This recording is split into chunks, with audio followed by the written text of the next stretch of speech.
Pahinga-hinga muna dahil napagod sa kakalikpit ng kwarto. Ito na. Yan, naglikpit po ako ng kwarto namin dito. Sobra. Ano mo? Nagpahinga si Inday. Yan. Eto, dito. Pahinga-hinga ako. Si sobrang init sa labas. Tingnan mo, sobrang init. Tumatagintinging init. Grabe. Sobra.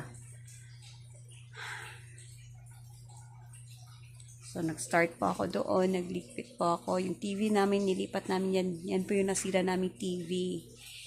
Na 55 inches. Na TCL, nasira po siya.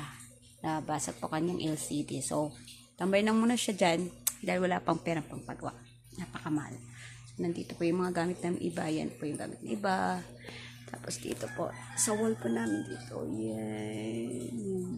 Yan sila po. Tapos dito yung labasan. Yun ang part ng anak kong lalaki. Diyan na lang muna. Tapos dito hindi ko pa na liligpitin pa. So, napakainit sa labas. So, starting because wala na pong klase. Start na po maglinis ng buong bahay. Start from this room. Tapos may kabila pang room na liligpitin. Tapos may isa pang room na liligpitin. Natapos ko na rin po ang third floor sa pagliligpit. So, magtutupit na lang din ako ng mga labahan ko. Itong week na to na naglaba po ako. So, maglalaba.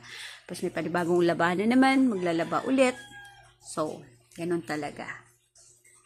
Being a mother, bilang isang may bahay, kailangan nating magtrabaho sa loob ng bahay. Hindi naman pwede sa labas, diba? Sa loob ng bahay.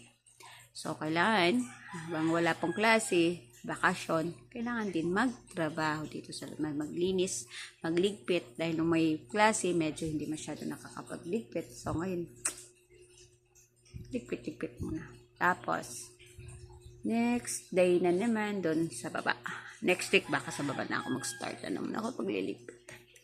Maraming ligpitin, maraming punasan, marami pong itatapon na mga hindi na kailangan. So, start na ako. Para pag start ng class nila, okay na lahat.